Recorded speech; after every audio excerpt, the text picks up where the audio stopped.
बिस्मिल्लाहिर्रहमानिर्रहीम अस्सलाम वालेकुम। You are watching stay informative. Welcome to my channel stay informative. आज जो हूँ मैं एक फिर नए एमसीक्यू पेपर के साथ हाजिर हूँ जो कि एएनएफ के मल्टीपल क्वेश्चंस हैं, जिसमें job related most important MCQs हैं आल पोस्ट के लिए। यानी कि एएनएफ की जितनी भी पोस्ट्स हैं उनके ऊपर आपने अगर अप्लाई किया हुआ है तो यह आपके लिए वीडियो बहुत ज़्यादा इंपॉर्टेंट होने वाली है। ये जो क्वेश्चन हैं ये बहुत ज़्यादा इंपॉर्टेंट क्वेश्चन हैं और ऐसे क्वेश्चन हैं जो कि आपने पहले किसी वीडियो में नहीं देखे होंगे। सो स्टार्ट करते हैं अपने फर्स्ट क्वेश्चन से। Question number one is, what is the main subject of control of Narcotic Substance Act 1997? यानी कि जी जो सबसे मेन ऑब्जेक्टिव है control of narcotic substance act का वो क्या है। ये जो है आपको बहुत ज़रूरी है, यानी कि ये आप सबको आना चाहिए क्योंकि ये हर पेपर में क्वेश्चन जो है ये मस्ट है। क्योंकि देखें ये मेन ऑब्जेक्टिव है एएनएफ का। तो ये है जी to control the production, processing and traffic narcotic drugs and substance. यानी कि जी इसमें है बताया गया है कि ये कंट्रोल करता है प्रोडक्शन को, उसके बाद प्रोसेसिंग को और ट्रैफिकिंग, यानी कि एक जगह से दूसरी जगह जाने में ड्रग्स की, सब्सटेंस की, उनको जो है इसको कंट्रोल करना, उसकी प्रोडक्शन को रोकना, उसकी प्रोसेसिंग को रोकना जो है इसका मेन ऑब्जेक्टिव है।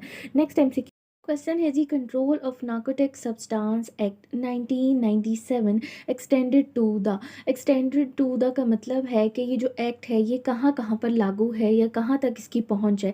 तो इसका जो है करेक्ट आंसर वो है जी होल पाकिस्तान। किस तरह होल पाकिस्तान? क्योंकि हर पाकिस्तान के हर शहर में, हर मेजर सिटी में जो है एंटी नार्कोटिक फोर्स जो है वो इन ऑपरेशन है या इन प्रोग्रेस है और इन सर्विंग है। सो इसलिए जी ये जो है होल ऑफ द पाकिस्तान के ऊपर अप्लाई होता है। हमारा नेक्स्ट क्वेश्चन है जी, control of narcotic substance act 1997 came into force on.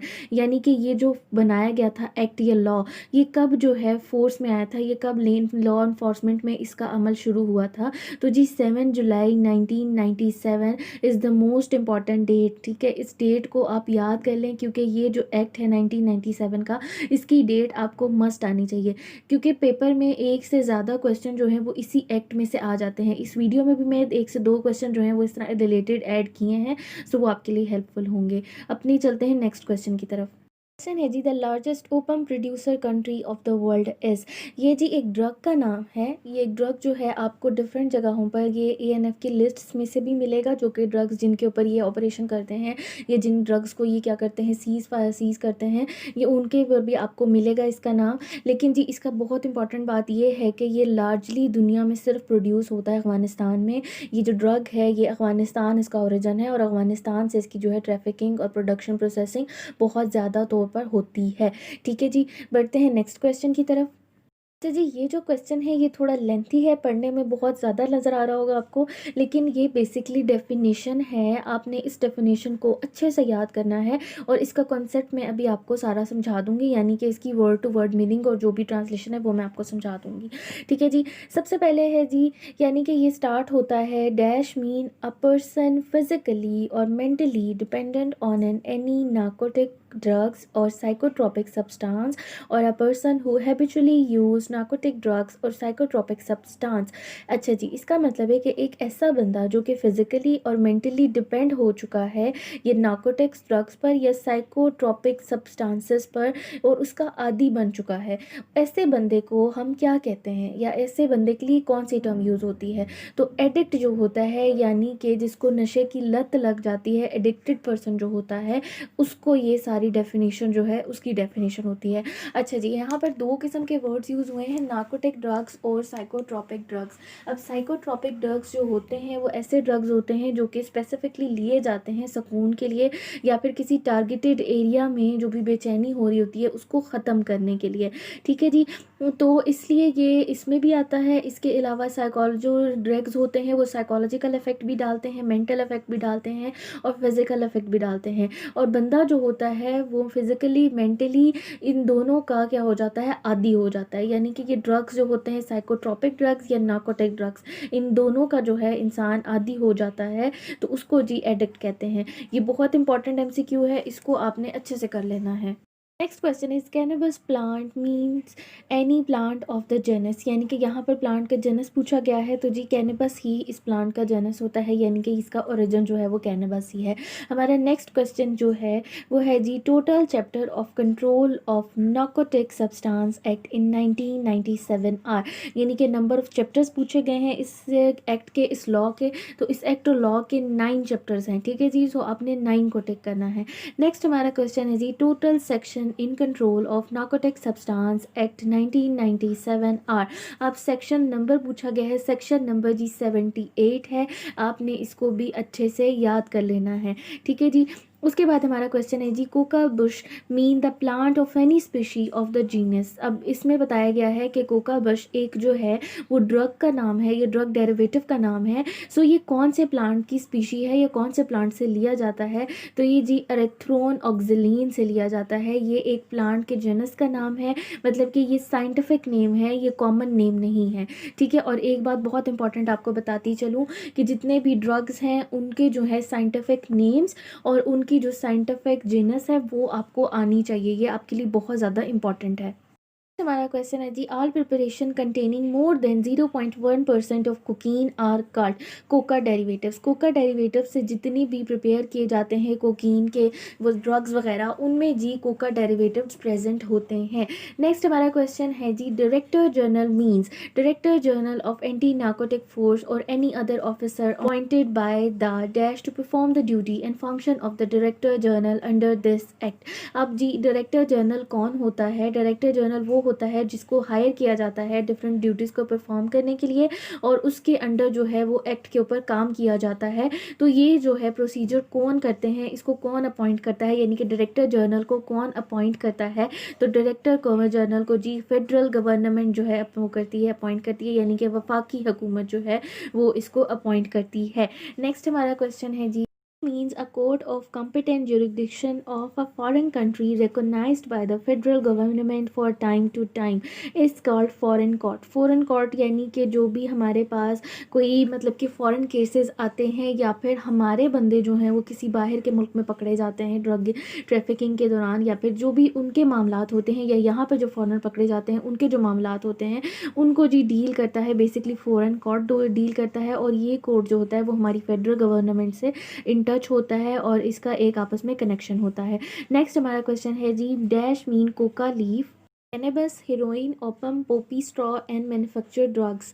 अब ये ड्रग्स हैं, ये बहुत इंपॉर्टेंट एमसीक्यू है। देखें यहाँ पर मैंने आपको काफ़ी सारे नाम्स बताए हैं, ये सारे जो हैं ड्रग्स क्या हैं, नार्कोटिक ड्रग्स कहलाते हैं, ठीक है जी। यानी कि ये नार्कोटिक सब्सटेंस होते हैं। अगर ये सब्सटेंस का ऑप्शन आ जाए और ड्रग्स का ना आए तो आपने सब्सटेंस को टिक कर देना है, यानी कि नार्कोटिक सब्सटेंस भी जो है इसका करेक्ट ऑप्शन है, उसको भी आप टिक कर सकते हैं। लेकिन ये जो 3 से 4 नाम हैं ये इनको याद कर लें क्योंकि ये इंपॉर्टेंट ड्रग्स हैं।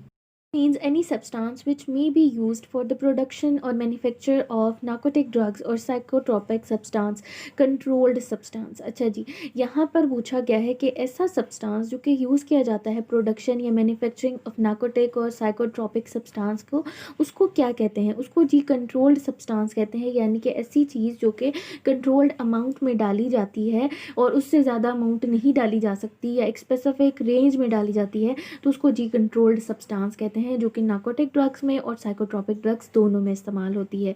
हमारा नेक्स्ट क्वेश्चन है जी scientific name of poppy is. Scientific name of poppy यानी कि पोपी जो है एक प्लांट है, ठीक है। अब इस प्लांट का उन्होंने साइंटिफिक नेम हमसे पूछा हुआ है। इसके ऑप्शन 2 तरह से आते हैं, ठीक है। पेपरी समोनी फेरस भी आ सकता है और समोनी फेरम भी आ सकता है, यानी कि UM भी लग सकता है, US भी लग सकता है। तो आप अगर दोनों ऑप्शन हैं तो आपने क्या करना है कि UM वाले को टिक कर देना है, यानी समोनी फेरम वाले को टिक कर देना है। लेकिन अगर समोनी फेरस है तो समोनी फेरस को टिक कर देना है, ठीक है जी। ये दोनों जो हैं इसके साइंटिफिक नाम हैं। उसके बाद हमारा नेक्स्ट क्वेश्चन है जी डेरिवेटिव्स इंक्लूड। ओपम डेरिवेटिव्स, ओपम जो है वो अफगानिस्तान में सबसे ज़्यादा होता है। अच्छा जी, ओपम अब वो कहता है कि इसके डेरिवेटिव्स में कौन कौन से इंक्लूड होते हैं। अब इसके डेरिवेटिव जो होते हैं वो मेडिसिन में भी होते हैं और प्रिपेयर्ड ओपम में भी यूज़ किए जाते हैं। इसके अलावा जी मॉर्फिन जो ड्रग है उसके अंदर ओपम की बहुत ज़्यादा मिकदार होती है या उसके डेरिवेटिव्स जो होते हैं वो पाए जाते हैं, ठीक है जी। नेक्स्ट हमारा क्वेश्चन है वो है जी विच इज़ द प्रिंसिपल एल्कॉइड ओपम यानी कि एल्कोइड जो बनाया जाता है ओपम से वो कौन सा है? अच्छा, एल्कोइड एक ऐसी चीज़ होती है जो कि हमारे असर करती है लिम्स के ऊपर, यानी कि हमारे जो बॉडी पार्ट्स होते हैं जो मूवमेंट में यूज़ होते हैं ये उनके ऊपर जाकर असर करती है। एल्कोइड्स उनके लिए दिए जाते हैं। सो मॉर्फिन जो ड्रग है वो बेसिकली हमारे जो लिम्स होते हैं, हमारे जो अपेंडिसेस होते हैं उनको बहुत ज़्यादा अफेक्ट करते हैं। ठीक है जी, मॉर्फिन हमेशा याद रखें, ओपम के साथ इसको रिलेट करके याद रखिएगा। ठीक है जी। अच्छा जी, ये जो सवाल है ये साइकोलॉजी से है। ये सवाल है जी, gymnophobia is the fear of nudity, यानी कि न्यूडिटी का जो फियर होता है इंसान को उसको जी जेमनोफोबिया कहते हैं। और ये फोबिया जो होता है वो बहुत रेयर होता है, लेकिन जिसमें होता है उसमें बहुत ज़्यादा होता है। ठीक है जी। हमारा नेक्स्ट क्वेश्चन है जी, what is the shape of earth orbit around the sun? Earth का जो ऑर्बिट है सन के अराउंड उसकी क्या शेप है? उसकी शेप जो है एलिप्टिकल है या ओवल। ठीक है, एलिप्टिकल और ओवल जो है वो मिलती जुलती शेप है, तो एलिप्टिकल हो या ओवल हो आपने इन दोनों में से बेस्ट ऑप्शन जो है एलिप्टिकल है उसको टिक कर देना है। ठीक है जी। नेक्स्ट हमारा क्वेश्चन है जी, day and nights are the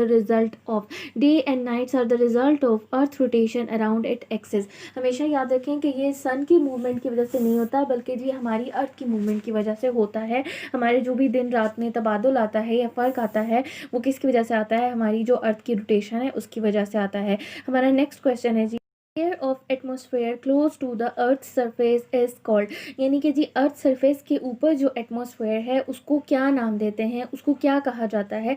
एक बात याद रखिएगा कि एटमॉस्फेयर के जो हैं वो डिफरेंट लेयर्स हैं जिसकी डिफरेंट डिफरेंट टेम्परेचर रेंज होती है, लेकिन जिस टेम्परेचर रेंज में हम एग्जिस्ट करते हैं उसको जी ट्रोपोस्फेयर कहते हैं। ट्रोपोस्फेयर को आपने इस तरह याद करना है कि ट्रॉपिकल से याद करना है। ट्रॉपिकल जो होता है वो ऐसे रीजन को कहते हैं जहाँ पर फॉरेस्ट वगैरह होते हैं, रेन वगैरह होती है। सो अर्थ के करीब जो एटमॉस्फेयर है वो जी ट्रोपोस्फेयर है। इसको याद रख लीजिए, ये आपके लिए आगे भी किसी भी दूसरे उसमें जनरल नॉलेज के क्वेश्चन में हेल्पफुल हो सकता है। नेक्स्ट हमारा क्वेश्चन जी है, अर्थक्वेक आर कास्ट बाय।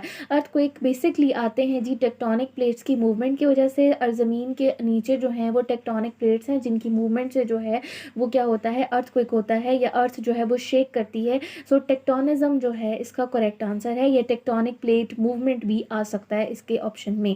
ठीक है जी। नेक्स्ट क्वेश्चन है, greatest mass of ice on the earth is found in, यानी कि जी दुनिया में सबसे ज़्यादा जो मास है आइस का, बर्फ़ के तौदा या कह सकते हैं या बर्फ़ का जो ग्लेशियर है वो कहाँ पर पाया जाता है? तो इसका जो ऑप्शन है वो एंटार्कटिका है। एंटार्कटिका में ही जो दुनिया का सबसे ज़्यादा जो है बर्फ़ का ज़ख़ीरा पाया जाता है। हमारा लास्ट क्वेश्चन है जी, total number of country side police station of ANF के जो टोटल पुलिस स्टेशन उनका कंट्री काउंट कितना है जी? 29 है। तो ये थी जी मेरी आज की वीडियो। उम्मीद करती हूँ आज की वीडियो भी आपके लिए हेल्पफुल होगी। अगर इससे रिलेटेड कोई क्यूरी होगी तो आप कमेंट सेक्शन में पूछ सकते हैं। Thanks for watching. Don't forget to subscribe. Latest video के लिए चैनल को सब्सक्राइब करना ना भूलिएगा। अल्लाह।